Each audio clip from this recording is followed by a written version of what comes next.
करते हैं।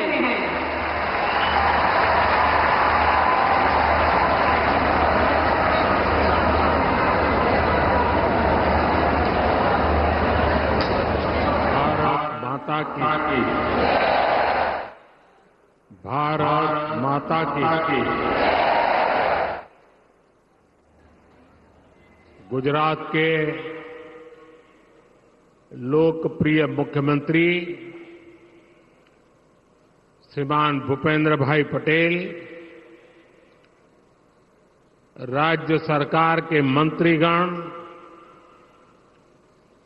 संसद में मेरे साथी, इसी क्षेत्र के प्रतिनिधि और गुजरात प्रदेश भारतीय जनता पार्टी के अध्यक्ष सीआर पाटिल, सांसद और विधायकगण और मेरे प्यारे भाई और बहनों, केम जो बदा हमारी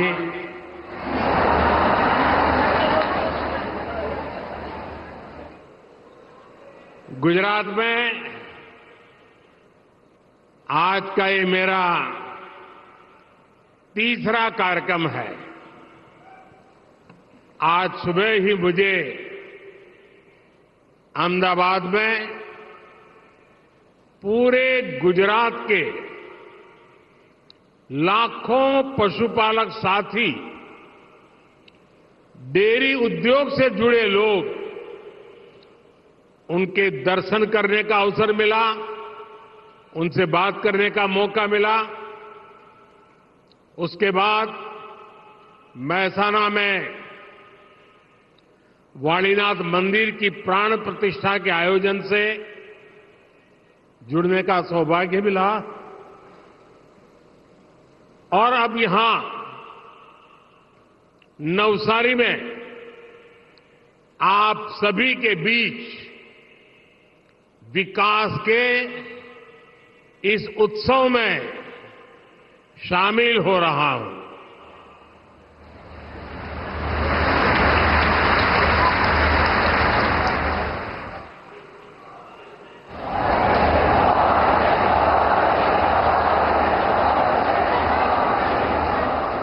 आप एक काम करिए, जैसा भूपेंद्र भाई ने कहा, જેમ ભૂપેન્દ્રભાઈ કહ્યું કે કદાચ આઝાદી પછી એક જ દિવસમાં આટલા બધા રૂપિયાનું કામ થયું હોય એવું કદાચ પહેલી વાર બન્યું હશે।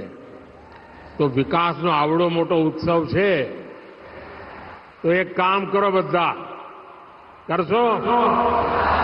તમારો મોબાઈલ ફોન કાઢીને એની ફ્લેશ લાઇટ ચાલુ કરો અને આ વિકાસ ઉત્સવમાં ભાગીદાર બનો।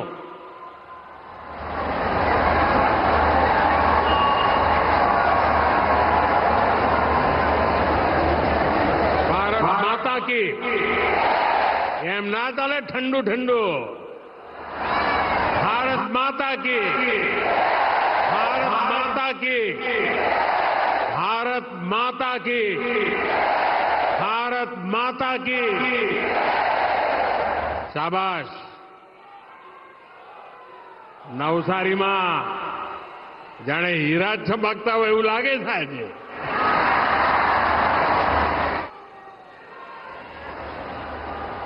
थोड़ी देर पहले वडोदरा, नवसारी, भरूच, सूरत और दूसरे क्षेत्रों को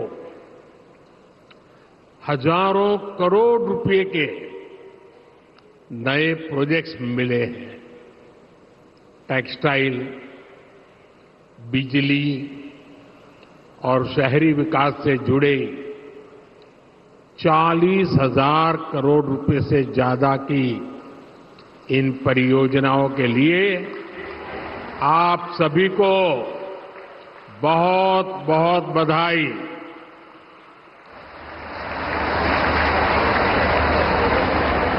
साथियों, आजकल पूरे देश में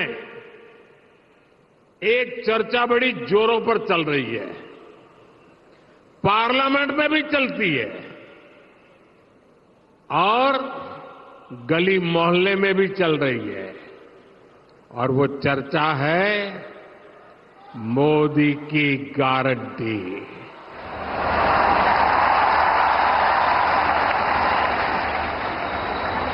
देश का बच्चा बच्चा कह रहा है मोदी ने जो कह दिया वो करके दिखाता है।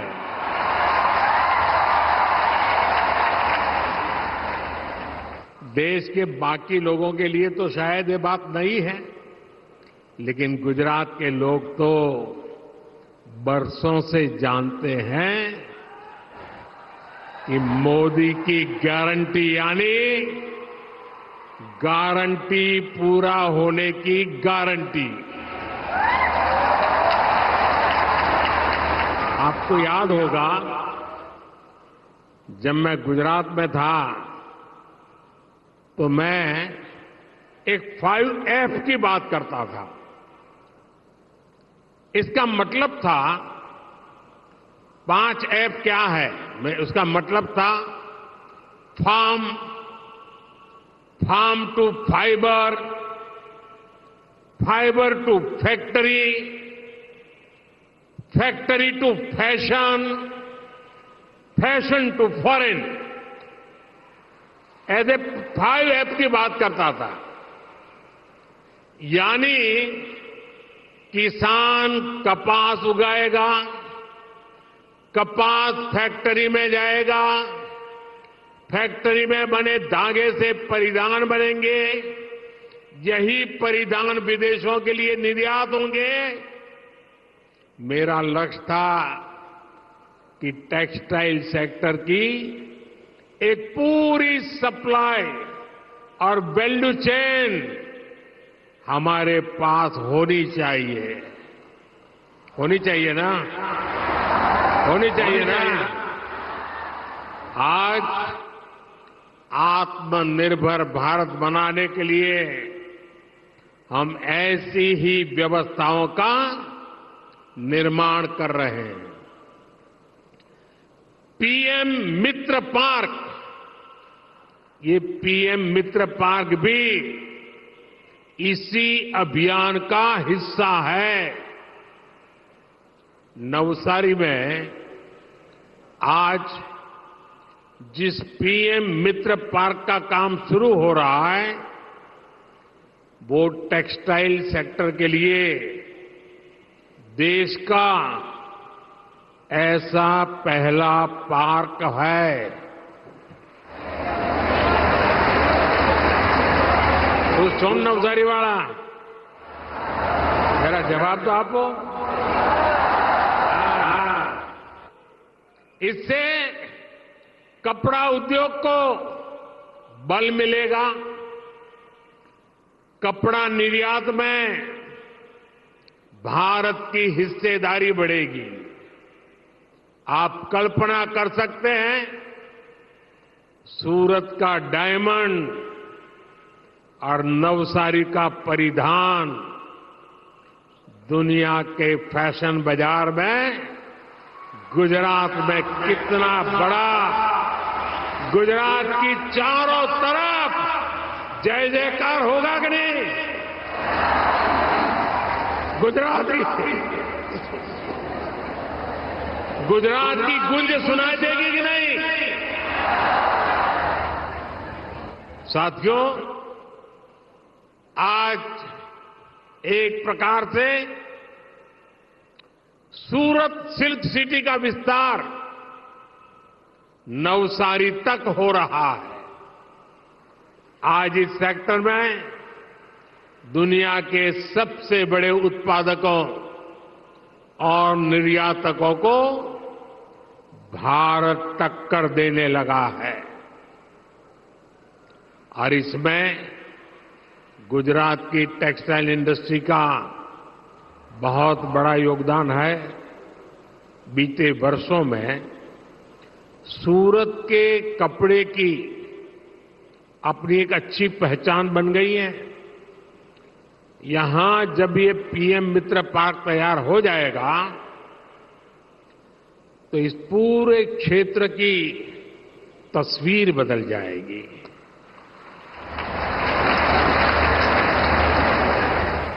इस पार्क के निर्माण में ही 3,000 करोड़ रुपए का निवेश होगा।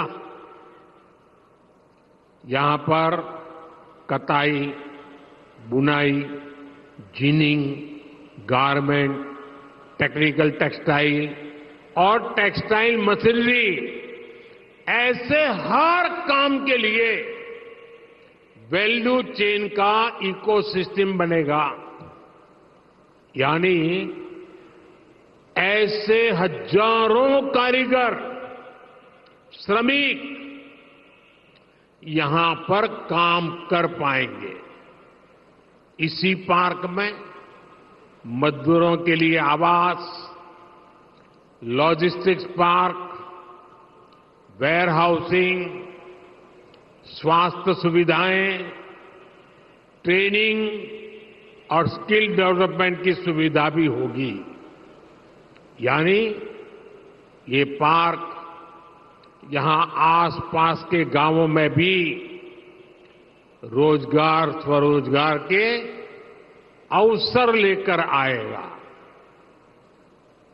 साथियों, आज सूरत के लोगों के लिए एक और अहम प्रोजेक्ट पर काम शुरू हो रहा है। 800 करोड़ रुपए से ज्यादा राशि से बनने वाले तापी रिवर बैराज, ये तापी रिवर बैराज का आज शिलान्यास हुआ है। तापी रिवर बैराज ये बनने से सूरत में आने वाले कई वर्षों तक सूरत में वाटर सप्लाई की चुनौती, उसका समाधान हो जाएगा। इससे बाढ़ जैसे खतरों से निपटने में भी मदद मिलेगी। साथियों, गुजरात समाज जीवन में, औद्योगिक विकास में बिजली का महत्व बराबर जानता है। 20-25 साल पहले एक समय ऐसा था जब गुजरात में घंटों घंटों तक बिजली की कटौती हुआ करती थी। आज जो 25-30 साल के लोग हैं ना, उनको पता भी नहीं होगा कि हम उस जमाने में अंधेरे में जिंदगी गुजारते थे। जब मैं सीएम बना तो लोग मेरे पास आकर गुहार लगाते थे, किसी तरह शाम के भोजन के समय बिजली का इंतजाम हो जाए। आप विचार करो, 2001 में लोगों मांगणी शू करता था कि साहेब सांजे वाळू करती वक्त बिजली मळे एटलू करो कांईक। ऐसे हाल थे। बिजली उत्पादन में तब यहां अनेक मुश्किलें थी। कोयला चाहिए था तो हमें दूर से लाना पड़ता था, फिर विदेश से मंगाना पड़ता था। गैस से बिजली बनाते तो वो भी इंपोर्ट करनी पड़ती थी। पानी से बिजली बनाने की संभावना बहुत कम थी। इन संकटों के साथ गुजरात का विकास असंभव था, लेकिन असंभव को संभव करने के लिए तो मोदी है।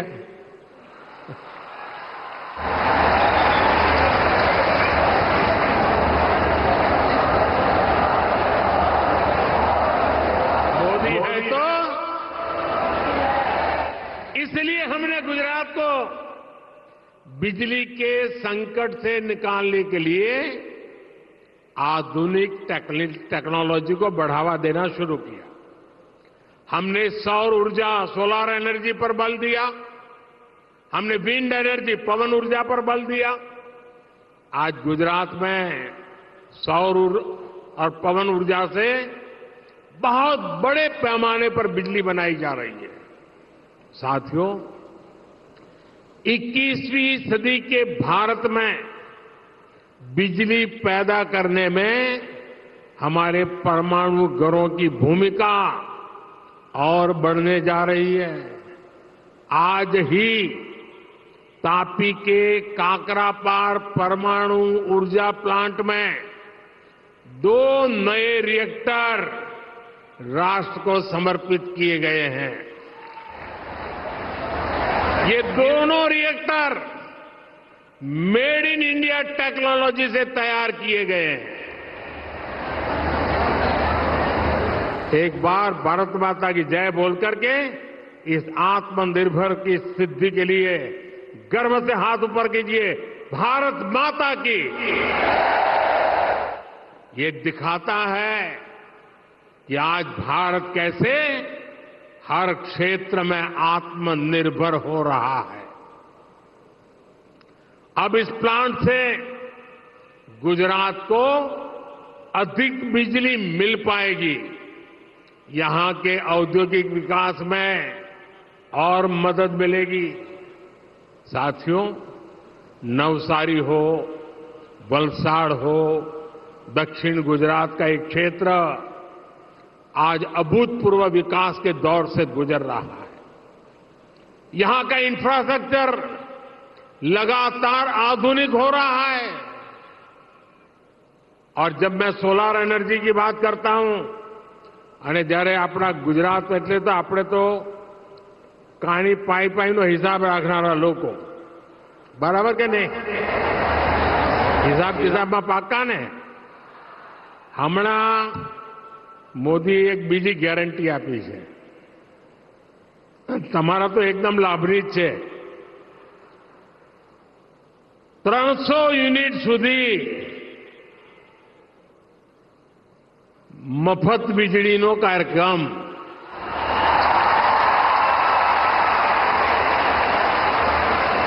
અને કાર્યક્રમ છે પીએમ સૂર્યઘર।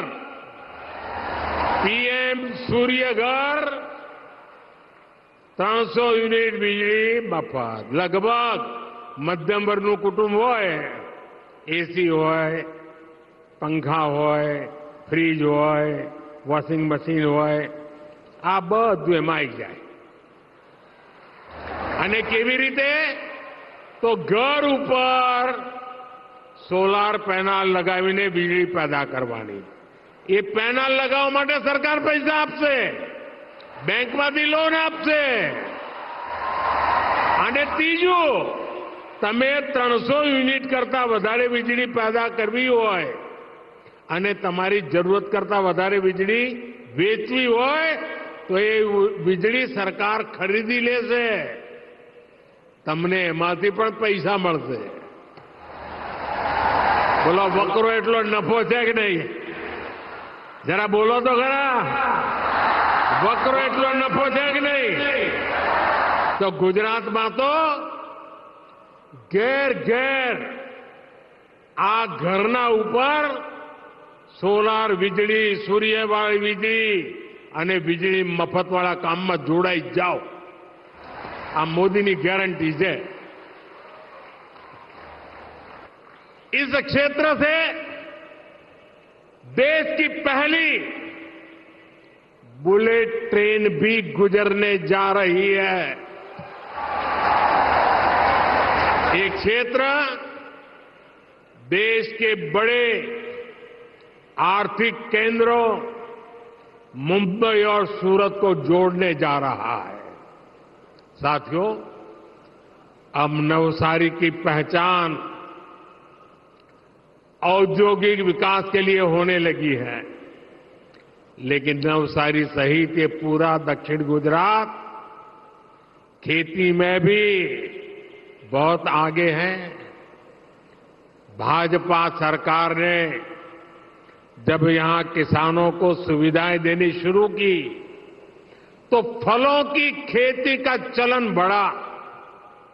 यहां का हाफूस आम, बलसाड़ी आम, नवसारी का चीकू, ये तो पूरी दुनिया में कितना मशहूर है। मैं जहां भी जाता हूं लोग ये सुनाते हैं मुझे। डबल इंजन सरकार आज हर कदम पर किसानों को मदद दे रही है। नवसारी के किसानों को पीएम किसान सम्मान निधि से भी 350 करोड़ रुपए से ज्यादा की मदद मिली है। साथियों, मोदी ने देश के गरीब, किसान, युवा और महिला सभी को सशक्त करने की गारंटी दी है। और ये गारंटी सिर्फ योजनाएं बनाने की नहीं है, बल्कि जो हकदार है उन तक योजनाओं का पूरा लाभ पहुंचाने की भी गारंटी है। मोदी की गारंटी इस बात के लिए है कि देश का कोई भी परिवार अभाव में न रहे, उसे गरीबी में जीना न पड़े। इसलिए सरकार अपनी तरफ से लाभार्थियों के पास आ रही है, लाभार्थियों को जा जा करके खोज रही है, उन्हें योजनाओं से जोड़ रही है। साथियों, कांग्रेस ने लंबे समय तक देश में और गुजरात में सरकारें चलाई हैं, लेकिन कभी आदिवासी क्षेत्रों की, समंदर के तट पर बसे गांवों की सूध नहीं ली।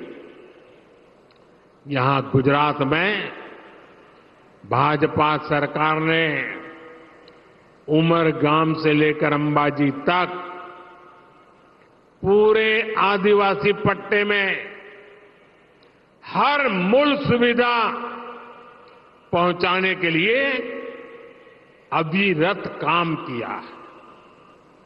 लेकिन देश के स्तर पर ऐसा नहीं हुआ। 2014 तक देश में 100 से अधिक जिले विकास में अंतिम छोर पर थे, कोई पूछने वाला नहीं था। इनमें से अधिकतर आदिवासी बाहुल्य जिले थे। पिछले 10 वर्षों में हमने इन जिलों को तेज विकास के लिए आकांक्षी बनाया। आज आकांक्षी जिला अभियान, उसकी वजह से देश के 100 जिले विकास में तेजी से आगे बढ़ रहे हैं। भाइयों और बहनों, मोदी की गारंटी वहां से शुरू होती है जहां दूसरों से उम्मीद खत्म होती है। देश के गरीब को पहली बार ये भरोसा हुआ है कि उसे पक्का घर मिलेगा, क्योंकि मोदी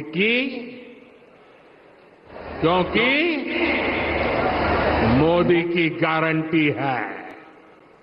गरीब से गरीब को पहली बार ये भरोसा हुआ है कि उसे भूखा नहीं सोना पड़ेगा, उसे दर्द नहीं सहना पड़ेगा, क्योंकि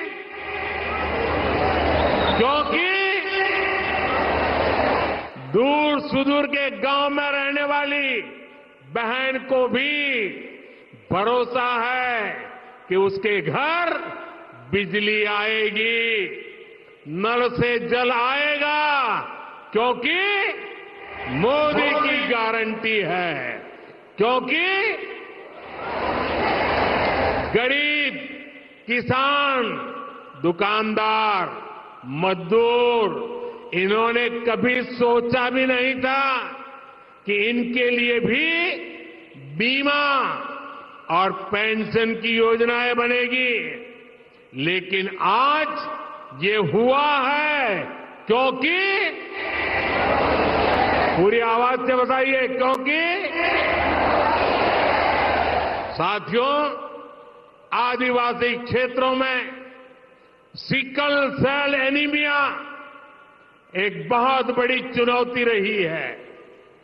गुजरात का मुख्यमंत्री रहते हुए हमने इसके लिए अनेक कदम उठाए, लेकिन इस बीमारी को दूर करने के लिए देश के स्तर पर प्रयास होना जरूरी था। अब हमने सिकल सेल एनीमिया से मुक्ति दिलाने के लिए राष्ट्रीय मिशन शुरू किया है।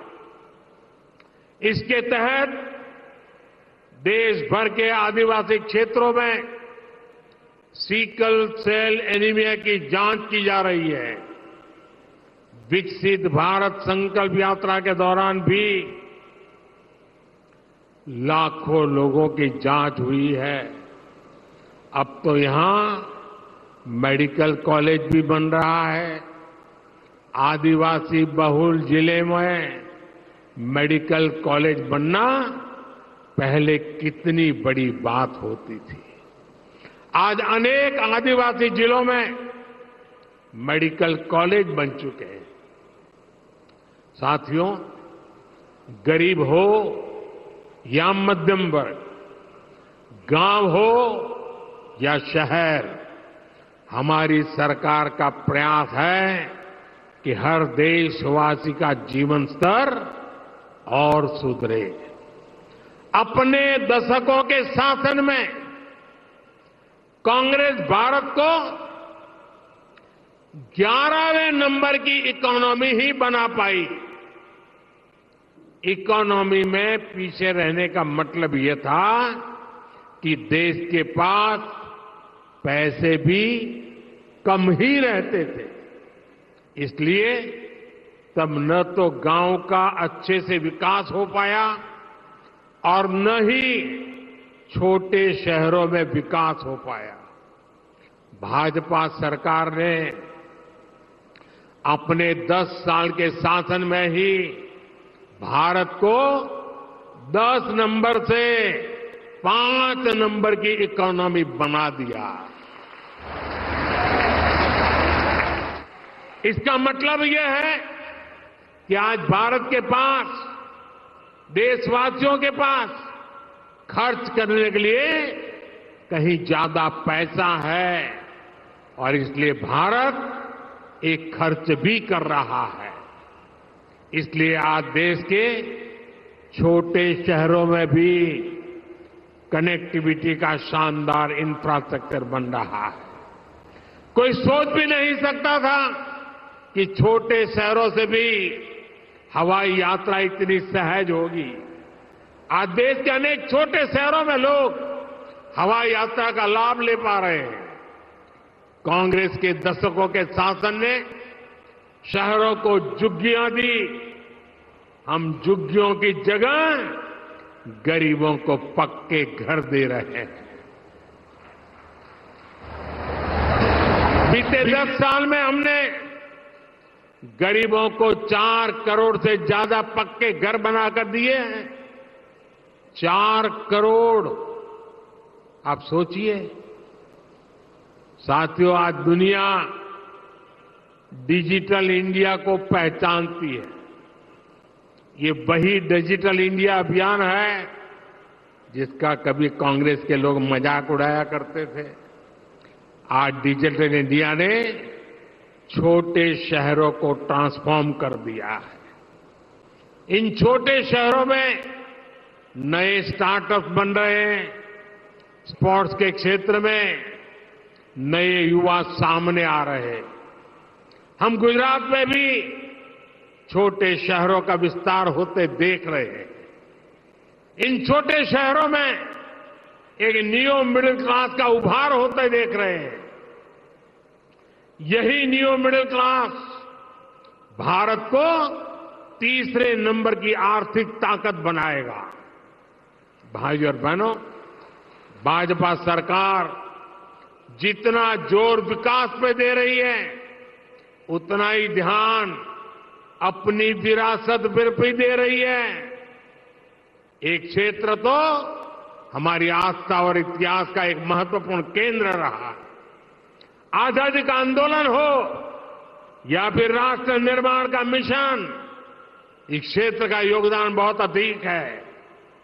लेकिन जब परिवारवाद, तुष्टीकरण और भ्रष्टाचार ही राजनीति का एकमात्र लक्ष्य बन जाए तो विरासत पर ध्यान नहीं जाता।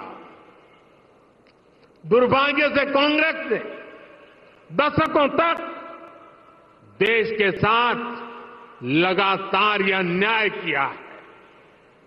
आज पूरी दुनिया में भारत की समृद्ध विरासत की गूंज सुनाई दे रही है। आप दुनिया में कहीं भी जाएंगे तो पाएंगे कि लोग भारत आना चाहते हैं, भारत के बारे में जानना चाहते हैं। लेकिन कांग्रेस ने दशकों तक दुनिया को भारत की असली विरासत से दूर रखा। आजादी की लड़ाई में पूज्य बापू ने नमक और खादी को आजादी का प्रतीक बनाया। कांग्रेस ने खादी को भी बर्बाद कर दिया और नमक सत्याग्रह की इस भूमि को भी भुला दिया। दांडी नमक सत्याग्रह के स्थल पर दांडी स्मारक बनाने का सौभाग्य हमारी सरकार को मिला है।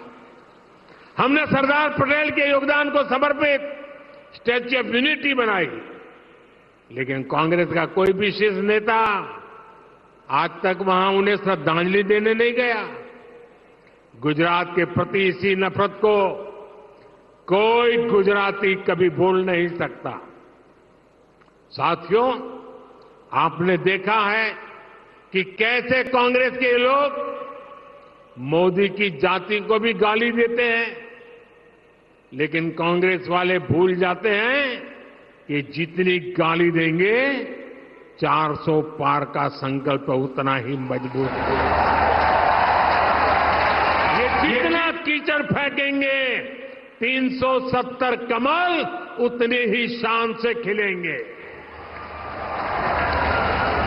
भाई और बहनों, कांग्रेस के पास आज मोदी को गाली देने के अलावा देश के भविष्य के लिए कोई एजेंडा नहीं है। ये दिखाता है कि जब कोई पार्टी परिवारवाद के शिकंजे में आ जाती है तब उसे परिवार से ऊपर कोई नहीं दिखता। परिवारवादी मानसिकता नई सोच की दुश्मन होती है। परिवारवादी मानसिकता नई प्रतिभा की दुश्मन होती है। परिवारवादी मानसिकता युवाओं की दुश्मन होती है। अपने परिवार की रक्षा के लिए वो वही पुरानी स्थिति बनाए रखना चाहते हैं। कांग्रेस के साथ आज यही हो रहा है। जबकि भाजपा आने वाले 25 वर्षों उसका एक रोड मैप बनाकर देश के सामने विकास के लक्ष्य को लेकर के निकली है। इन 25 वर्षों में हम विकसित गुजरात बनाएंगे, विकसित भारत बनाएंगे। साथियों, आप इतनी बड़ी तादाद में आए, माताएं बहनें बहुत बड़ी मात्रा में आई, आप सबने हमें आशीर्वाद दिया, इसके लिए मैं हृदय से आपका आभार व्यक्त करता हूं। एक बार फिर आप सभी को विकास कार्यों की बहुत बहुत बधाई। मेरे साथ बोलिए भारत माता की। दोनों हाथ ऊपर करके पूरी ताकत से बोलिए भारत माता की, भारत माता की, भारत माता की। बहुत बहुत धन्यवाद।